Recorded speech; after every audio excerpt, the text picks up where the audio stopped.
श्रीमद्वाल्मीकि रामायण उत्तरकांड अध्याय 93। श्रीराम के यज्ञ में महर्षि वाल्मीकि का आगमन और उनका रामायण गान के लिए कुश और लव को आदेश। इस प्रकार वह अत्यंत अद्भुत यज्ञ जब चालू हुआ, उस समय भगवान वाल्मीकि मुनि अपने शिष्यों के साथ उसमें शीघ्रतापूर्वक पधारे। उन्होंने उस दिव्य एवं अद्भुत यज्ञ का दर्शन किया और ऋषियों के लिए जो बाड़े बने थे, उनके पास ही उन्होंने अपने लिए भी सुंदर पर्णशालाएं बनवाई। वाल्मीकि जी के सुंदर बाड़े के समीप अन्न आदि से भरे पूरे बहुत से छकड़े खड़े कर दिए गए थे। साथ ही अच्छे अच्छे फल और मूल भी रख दिए गए थे। राजा श्रीराम तथा बहुसंख्यक महात्मा मुनियों द्वारा भली भांति पूजित एवं सम्मानित हो महातेजस्वी आत्मज्ञानी वाल्मीकि मुनि ने बड़े सुख से वहां निवास किया। उन्होंने अपने हृष्ट पुष्ट 2 शिष्यों से कहा, तुम दोनों भाई एकाग्रचित हो सब और घूम फिर कर बड़े आनंद के साथ संपूर्ण रामायण काव्य का गान करो। ऋषियों और ब्राह्मणों के पवित्र स्थानों पर, गलियों में, राजमार्गों पर तथा राजाओं के वासस्थानों में भी इस काव्य का गान करना। श्री रामचंद्र जी का जो गृह बना है, उसके दरवाजे पर, जहां ब्राह्मण लोग यज्ञ कार्य कर रहे हैं, वहां तथा ऋत्विजों के आगे भी इस काव्य का विशेष रूप से गान करना चाहिए।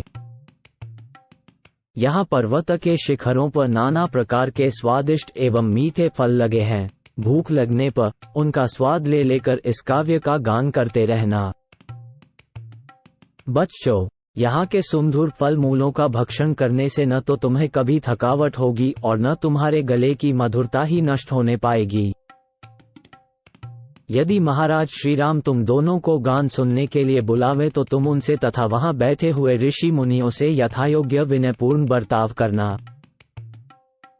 मैंने पहले भिन्न भिन्न संख्या वाले श्लोकों से युक्त रामायण काव्य के सर्गों का जिस तरह तुम्हें उपदेश दिया है, उसी के अनुसार प्रतिदिन 20-20 सर्गों का मधुर स्वर से गान करना।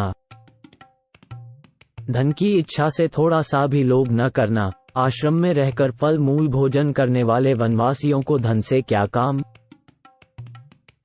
यदि श्री रघुनाथ जी पूछें, बच्चों, तुम दोनों किसके पुत्र हो, तो तुम दोनों महाराज से इतना ही कह देना कि हम दोनों भाई महर्षि वाल्मीकि के शिष्य हैं।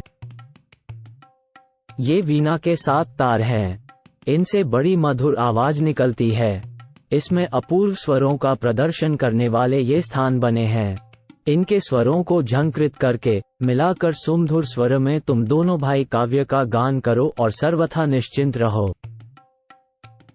आरंभ से ही इस काव्य का गान करना चाहिए।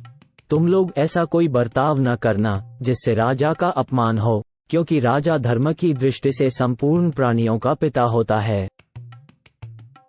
अतएव तुम दोनों भाई प्रसन्न और एकाग्रचित होकर कल सबेरे से ही वीणा के लय पर मधुर स्वर से रामायण गान आरंभ कर दो। इस तरह बहुत कुछ आदेश देकर वरुण के पुत्र परम उदार महामुनि वाल्मीकि चुप हो गए। मुनि के इस प्रकार आदेश देने पर मिथिलेश कुमारी सीता के वे दोनों शत्रुघ्न पुत्र, बहुत अच्छा, हम ऐसा ही करेंगे, ये कहकर वहां से चल दिए।